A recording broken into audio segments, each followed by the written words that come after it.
الحمد للہ رب العالمین والصلاة والسلام علی سید المرسلین اما بعد فاعوذ باللہ من الشیطان الرجیم بسم اللہ الرحمن الرحیم وَتُعَزِّرُوهُ وَتُوَقِّرُوهُ صدق اللہ العظیم ان اللہ وملائکتہ یصلون علی النبی یا ایہا الذین آمنوا صلوا علیہ وسلموا تسلیما الصلاة والسلام علیک یا سیدی یا رسول اللہ وعلى آلك وصحابك يا سيدي يا حبيب الله الصلاة والسلام عليك يا سيدي يا نبي الله وعلى آلك وصحابك يا سيدي يا خاتم النبيين دلوں سے غم مٹاتا ہے محمد نام ایسا ہے،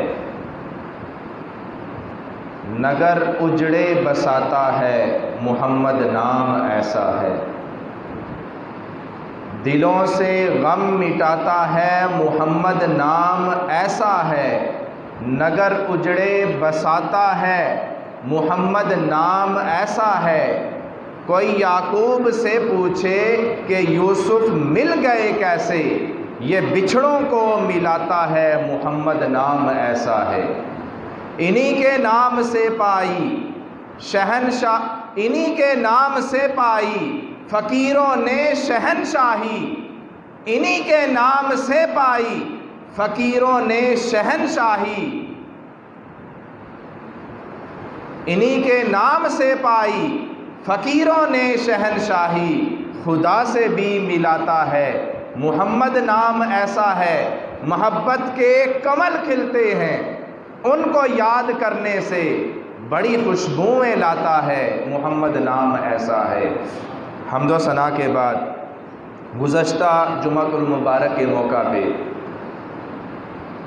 یہ بیان کیا تھا کہ اہل بیت اطہار رضوان اللہ علیہم اجمعین اور صحابہ کرام رضوان اللہ علیہم اجمعین کوئی آپس میں جدا جدا نہیں بلکہ آپس میں محبت کرنے والے اور ایک دوسرے کا ادب اور احترام کرنے والے تھے۔ محرم الحرام کے اس مہینے میں ہم نے محفلیں بھی کیں، نعرے بھی لگائے، بہت سو نے ماتم بھی کیا، کربلا والوں کے نام پہ امام حسین امام علی مقام رضی اللہ تعالی عنہ کے نام پہ نیازیں بھی تقسیم کیں، سبیلیں بھی لگائیں، بہت سے کام کیے۔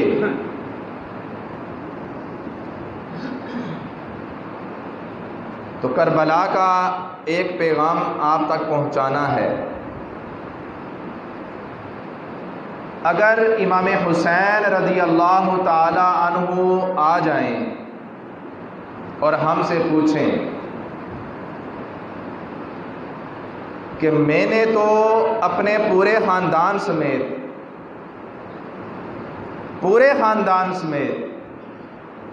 اپنی جان بھی اللہ کی راہ میں قربان کر دی، تم نے کیا کیا؟ تو ہمارا جواب کیا ہوگا کہ حضور ہم نے تو آپ کے نام پہ محفل کروائی، حضور ہم نے آپ کے نام کے نعرے بھی لگائے، ہم نے آپ کے نام پہ دیگیں بھی تقسیم کی، رستوں اور چراہوں میں آپ کے نام پہ ہم نے سبیلیں بھی لگائیں، لوگوں کو پانی بھی پلایا۔ اور اگر امام حسین رضی اللہ تعالی عنہ یہ پوچھیں کہ میں نے یہ سب کچھ کیوں کیا تھا؟ تو ہمارا جواب یہی ہوگا، حضور آپ نے تو دین بچایا، اپنی جان بھی اللہ کی راہ میں دی اور اپنی جان دے کے آپ نے دین بچایا۔ کون سا دین؟ کیا تمہارے گھر میں ہے؟ حضور آپ نے شریعت بچائی، کون سی شریعت؟ کیا تمہارے گھر میں ہے؟ حضور آپ نے ہماری نمازیں بچائیں، کون سی نمازیں؟ کیا تم پڑھتے ہو؟ حضور آپ نے روزے بچائے، کون سے روزے؟ کیا تم رکھتے ہو؟ حضور آپ نے اذانیں بچائیں، کون سی اذانیں؟ کیا تم اس کا جواب دیتے ہو؟ تو ہمارے پاس ان سوالوں کا کیا جواب ہوگا کہ جس دین کو امام علی مقام امام حسین رضی اللہ تعالیٰ عنہ نے اپنی گردن کٹا کے بچایا، ہم اس دین کو اپنے گھر میں بھی نہ لا سکے۔ جس شریعت کو امام حسین نے کربلا کی زمین پہ اپنی جانیں دے کر بچایا، اس شریعت کو ہم اپنی ذات پہ لاگو نہ کر سکے۔ صرف ان کے نام کے نعرے لگا لیے، ان کے نام کی محفلیں سجا لیں اور دوسرے تیسرے کام کر لیے۔ جو اصل مقصد تھا کہ دین کو اپنی ذات پہ، اپنے گھر پہ، اپنے معاشرے پہ نافذ کرنا، وہ تو ہم نے کیا نہیں۔ شریعت کو اپنی ذات پہ، اپنے گھر والوں پہ، اپنے معاشرے پہ نافذ کرنا، وہ تو ہم نے کیا نہیں۔ امام حسین رضی اللہ تعالی عنہ سچے تھے، یزید جھوٹا تھا۔ آپ نمازی تھے، وہ بے نمازی اور نمازیں چھوڑ کے پڑھنے والا تھا۔ آپ عادل تھے، وہ ظالم تھا۔ آپ اچھے اخلاق کے مالک تھے، وہ برے اخلاق کا مالک تھا۔ آپ سچ بولتے تھے، وہ جھوٹ بولتا تھا۔ آپ عدل کرتے تھے، وہ ناانصافی کرتا تھا۔ تو آج اگر ہم یہ دیکھیں کہ ہم نے حسینی کردار کو لیا ہوا ہے یا ہم نے یزیدی کردار کو لیا ہوا ہے، اگر آپ سچ بولتے تھے اور یزید جھوٹا تھا، ہمارے اندر کیا ہے؟ سچ ہے یا جھوٹ ہے؟ آپ امانت دار تھے اور یزید غیر دیانت دار تھا، ہمارے اندر کیا ہے؟ امانت داری ہے یا ہمارے اندر بے ایمانی ہے؟ آپ عادل تھے، یزید ظالم تھا، ہمارے اندر کیا ہے؟ ہمارے اندر عدل ہے یا ہم بھی دوسروں کے حقوق کو تلف کرنے والے اور دوسروں کے حقوق کو پامال کرنے والے ہیں؟ ہمارے اندر ہے کیا؟ آپ نمازی تھے، وہ بے نمازی تھا، ہمارے اندر کیا ہے؟ ہم نماز پڑھنے والے ہیں یا ہم بے نمازی ہیں؟ آپ دیندار تھے، وہ بے دین تھا، ہمارے اندر کیا ہے؟ ہم دیندار ہیں یا بے دین ہیں؟ یہ تو ہر بندے کو اپنی جگہ پہ سوچنا ہے کہ امام حسین کے نام پہ سبیل لگانے والے، دیگیں دینے والے، محفلیں کرانے والے اور امام پاک کے نام پہ نعرے لگانے والے دو ہی تو کردار تھے میدان کربلا میں، ایک حسینی کردار اور ایک یزیدی کردار۔ ہمارے اندر کیا ہے؟ حسینی کردار ہے یا یزیدی کردار ہے؟ ہمارے گھر میں کیا ہے؟ کون سا کردار ہے؟ ہمارے پورے معاشرے میں کیا ہے؟ اگر امام حسین رضی اللہ تعالی عنہ کوئی کمپرومائز نہیں کر سکتے، آپ ہاتھ میں ہاتھ دے دیتے تو کیا ہونا تھا؟ لیکن آپ نے ہاتھ میں ہاتھ نہ دے کر یہ ثابت کیا کہ دین کے نام پہ گردن کٹ جائے تو کٹ جائے، کمپرومائز نہیں ہونا چاہیے۔ بس یہی پیغام ہے میدان کربلا کا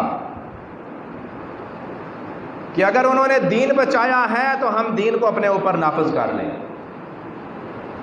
یہ واویلا اور یہ شکوہ اور یہ شکایت کہ حکمران دین کو نافذ کریں، حکمران نافذ کر سکتے ہیں، ٹھیک ہے، پورے معاشرے پہ وہی کر سکتے ہیں، لیکن گھر کے سربراہ تو آپ ہیں، گھر کے اندر تو آپ کر سکتے ہیں، اپنی زندگی کے مالک تو آپ ہیں، آپ تو کر سکتے ہیں اپنی زندگی میں۔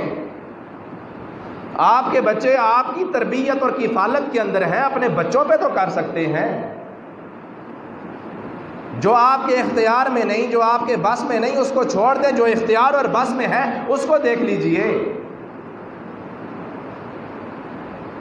سچ بولنا تو اختیار میں ہے، عدل کرنا تو اختیار میں ہے، دیانتداری تو اختیار میں ہے، نماز پڑھنا اور نہ پڑھنا تو اختیار میں ہے، دوسروں کے حقوق کو ادا کرنا یا پامال کرنا یہ تو اختیار میں ہے۔ ہم کیا کر رہے ہیں یہی سوچنا ہے۔ اور امام حسین رضی اللہ تعالیٰ عنہ ہمیں یہی بتا کر گئے کہ دین پہ کوئی کمپرومائز نہیں ہو سکتا۔ تو ضرورت اسی بات کی ہے کہ ہم بجائے حکمرانوں کو دیکھنے کے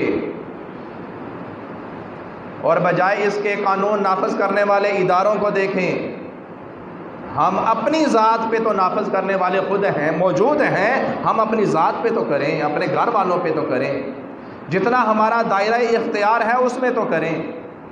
کلکم راع وکلکم مسئول عن رعیتہ، آپ سے یہ نہیں پوچھا جائے گا کہ آپ کے وقت میں جو حکمران تھا اس نے دین نافذ کیوں نہیں کیا، آپ جواب دیں، لیکن یہ ضرور پوچھا جائے گا کہ آپ اپنی ذات پہ تو دین نافذ کر سکتے تھے، یہ کیوں نہیں کیا؟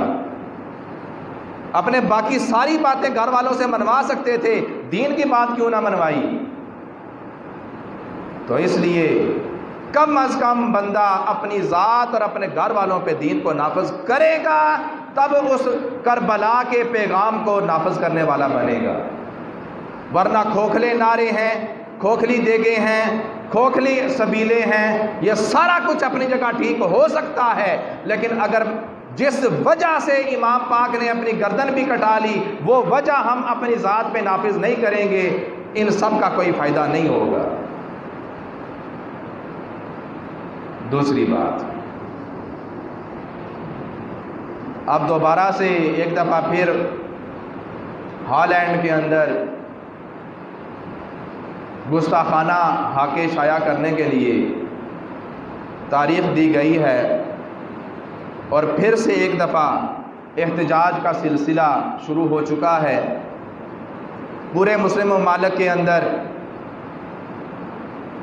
غم و غصہ اور اس کی لہر، غم و غصہ کی لہر دوڑ گئی ہے، لیکن سوال یہ ہے کہ ان لوگوں کو ایسا کرنے کی جرت کیسے ہوئی؟ اور وہ تو کافر ہیں، وہ تو نہ ماننے والے ہیں، وہ تو نبی کا کلمہ پڑھنے والے نہیں۔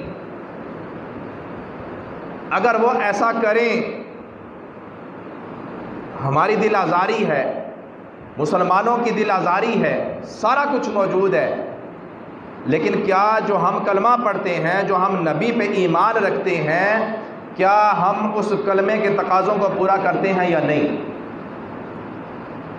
کیا اس نبی پہ کلمہ پڑھنے والوں کے اسوہ حسنہ پہ عمل پیرا ہوتے ہیں یا نہیں؟ اب اگر اس نے کارٹون بنانے کا اعلان کیا ہے، ہم یہ تو نہیں کر سکتے کہ ہم جائیں اور اس کی گردن اڑا دیں، ہم اس پہ حملہ آور ہو جائیں، یہ تو ہمارے دائرہ اختیار میں نہیں۔ لیکن ہمارے دائرہ اختیار میں ہے کیا؟ کیا جو ہمارے دائرہ اختیار میں ہے ہم نے وہ کیا؟ ہم اس معاملے میں بھی کم ظرف ہیں، بے عمل ہیں، ہم خود کو مسلمان کہنے والے حقیقی مسلمان ہی نہیں۔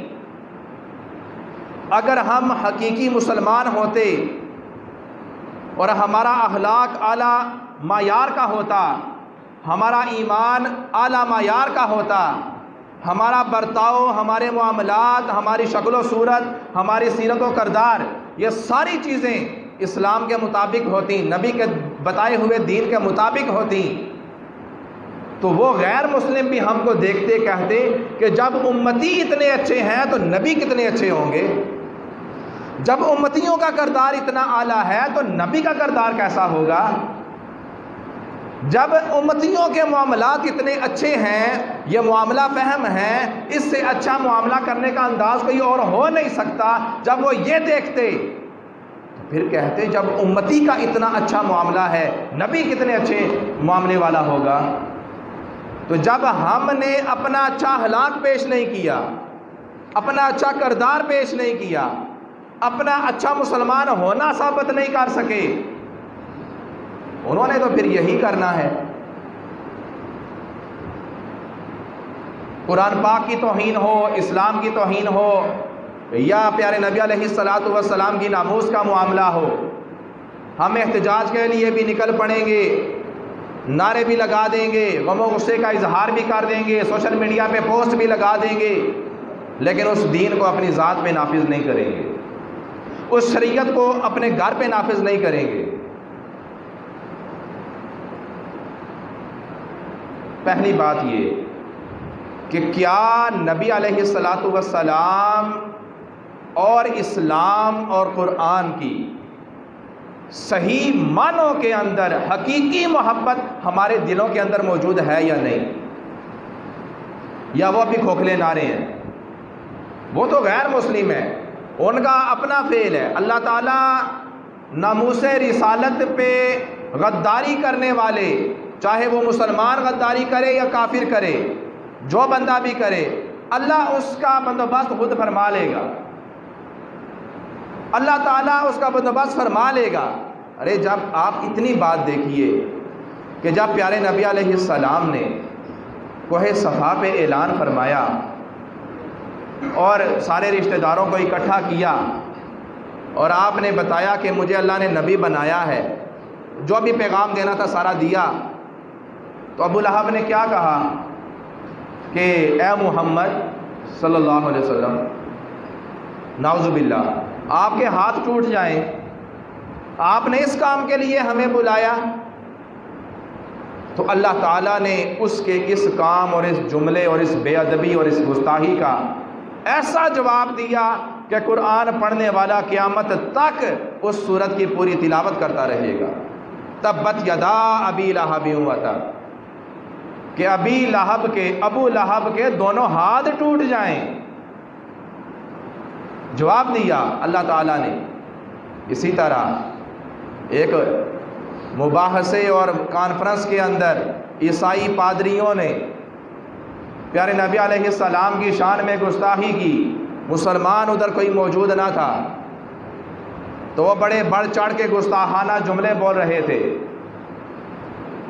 تو ادھر ایک پاس ہی کتا بندھا ہوا تھا، اللہ تعالیٰ نے اس کتے سے کام لیا، اس نے اپنی سنگلیاں توڑوائیں اور حملہ آور ہوا، بڑی مشکل کے ساتھ بچ بچاؤ کیا، اور پھر انہوں نے جسٹیفیکیشن کیا پیش کی، میں ایسے ہاتھ ہلا رہا تھا اس لیے کتا کچھ اور سمجھ گیا، ورنہ اس بات پہ اس نے حملہ نہیں کیا۔ دوبارہ سے گستاخی کی، دوبارہ سے وہ کتا کھلا اور اس نے اس گستاخی کرنے والے کو ہلاک کر کے چھوڑا۔ تو بات کرنے کا مقصد یہ ہے کہ اللہ تعالیٰ جس سے بھی کام لینا چاہے گا لے لے گا، وہ اللہ تعالیٰ کے ذمہ ہے۔ جب ہم امتی ہو کے ہماری محبت کے دعوے کھوکھلے ہونے کے باوجود برداشت نہیں کرتے کہ ہمارے نبی کی عزت پہ کوئی ایک حرف بھی آئے، تو وہ رب جس نے نبی علیہ السلام کی ذات کو اپنا محبوب بنایا ہے، اس سے بڑھ کے غیرت والا، اس سے بڑھ کے محبت والا کون ہو سکتا ہے؟ وہ کیسے برداشت کر سکتا ہے کہ میری نبی کی عزت پہ حملہ ہو جائے؟ وہ کیسے برداشت کر سکتا ہے کہ میرے محبوب کی ذات پہ کیچڑ اچھالا جائے؟ اللہ تعالیٰ بندوبست کر لے گا جس طرح بھی کیا، لیکن سوال یہ ہے کہ ہم کہاں کھڑے ہیں؟ ہم نے نبی کی عزت کے لیے کیا کیا؟ کیا ہم نے اپنی اولادوں کو نبی کی عزت سکھائی؟ کیا ہم نے اپنی اولادوں کو نبی کی محبت سکھائی؟ کیا ہم نے اپنی اولادوں کو نبی کی آل کے ساتھ محبت سکھائی؟ کیا ہم نے اپنی اولادوں کو ہر روز قرآن کے لیے بٹھایا؟ کیا ہم نے اپنے اولادوں کو اسلام سکھایا؟ کیا کیا ہم نے؟ جب ہم اپنی ذات پہ نافذ نہیں کر سکتے، اپنی اولاد پہ کیسے نافذ کریں گے؟ اسی لیے کہتے ہیں کہ آپ اپنی اولاد کو جو بنانا چاہتے ہو، زیادہ محنت کی ضرورت نہیں ہے، لمبے لیکچر دینے کی ضرورت نہیں ہے، بہت زیادہ کلاسیں دینے کی ضرورت نہیں ہے، جو اپنے بچوں کو بنانا چاہتے ہو خود ویسے بن جاؤ، بچے دیکھ کے خود بن جائیں گے۔ تو جب ہم نمازی نہیں، ہم سچ بولنے والے نہیں ہیں، جب ہم دیانتدار نہیں، ہم دوسروں کے حقوق کو تلف کرنے والے، دوسروں کے حقوق کو پامال کرنے والے، جب یہ ساری خرابیاں اور سارے رذائل اخلاق ہماری ذات کے اندر موجود ہوں، اور پھر ہم یہ بات کریں کہ نبی کی عزت پہ حرف نہ آئے، تو یہ صرف کھوکھلا دعویٰ ہو سکتا ہے۔ اگر کوئی قرآن کی توہین کرے تو اس کا ریاکشن کیا ہو سکتا ہے؟ ریاکشن یہ ہو سکتا ہے کہ ہم قرآن کے اگر 10 حافظ تیار کرتے ہیں 100 حافظ تیار کرنا شروع کر دیں۔ کوئی دین اسلام کی کسی بات پہ حملہ آور ہوتا ہے، اس کا ریاکشن کیا ہے؟ رد عمل کیا ہے؟ رد عمل یہ ہے کہ ہم اگر 100 لوگوں کو دین اسلام سکھاتے ہیں، ہم 1000 کو سکھانا شروع کر دیں۔ اور اگر کوئی نبی کی عزت پہ حملہ آور ہوتا ہے، اس کا رد عمل کیا ہے؟ ہم نبی کی سیرت اور اخلاق کو اپنی ذات پہ بھی نافذ کرنا شروع کر دیں، اپنی اولادوں پہ بھی نافذ کرنا شروع کر دیں۔ یہ اصل احتجاج ہو سکتا ہے۔ باقی رہا یہ کہ حکمرانوں کا کیا رد عمل ہو سکتا ہے، یعنی ہم وہ کام کر سکتے ہیں جو ہمارے اختیار میں ہے، جو ہمارے اختیار میں نہیں ہم وہ نہیں کر سکتے۔ تو اللہ تعالیٰ سے دعا ہے کہ اللہ تعالیٰ ہمیں صحیح معنوں میں دین کی محبت، نبی کی محبت، اسلام کی محبت اپنے دلوں کے اندر پیدا کرنے اور دوسروں کو محبت پہنچانے، سکھانے کی توفیق عطا فرمائے۔ وما توفیقی الا باللہ۔